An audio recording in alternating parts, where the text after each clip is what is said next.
तो हाल ही में Epstein dossier के जो पहले दस्तावेज सामने आए हैं, उन्होंने पूरी दुनिया में तहलका मचा दिया है। अब ये डॉसियर क्या है? आसान भाषा में कहें तो ये किसी केस से जुड़ी फाइलों का एक पूरा बंडल होता है। चलिए आज इन्हीं फाइलों के पहले बैच को खोलकर देखते हैं और समझते हैं कि इनसे क्या क्या सच बाहर आया है। देखिए, ये एक लाइन ही इन डॉक्यूमेंट्स की अहमियत बताने के लिए काफी है। मतलब साफ है, ये सिर्फ कुछ कागज के पन्ने नहीं है।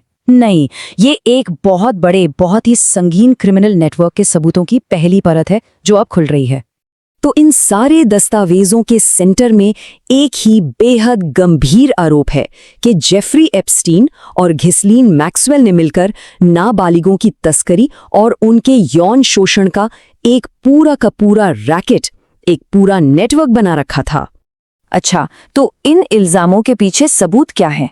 आइए अब जरा ये देखते हैं कि इन फाइलों में असल में क्या क्या मिला है। तो बात सिर्फ हवा हवाई इल्जामों की नहीं है। रिकॉर्ड्स में बाकायदा ठोस सबूत मौजूद हैं।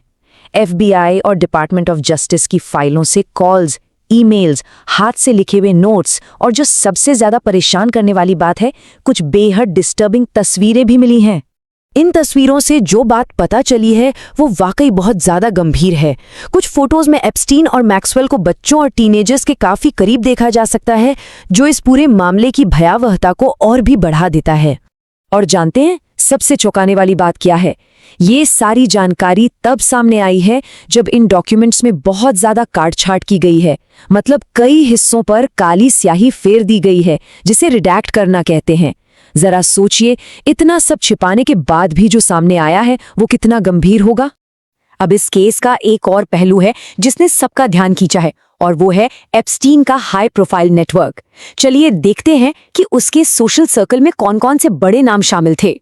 इन डॉक्यूमेंट्स में कुछ बहुत ही पावरफुल और फेमस लोगों के नाम भी सामने आए हैं, जैसे कि अमेरिका के पूर्व राष्ट्रपति बिल क्लिंटन, ब्रिटेन के प्रिंस एंड्रू, और तो और मिक जैगर, माइकल जैक्सन और रिचर्ड ब्रैंसन जैसे बड़े नाम भी। हाँ, एक बात यहाँ पर साफ करना जरूरी है कि फिलहाल इन दस्तावेजों में उन्हें सिर्फ एप्स्टीन के सोशल सर्कल यानी सामाजिक दायरे का हिस्सा बताया गया है।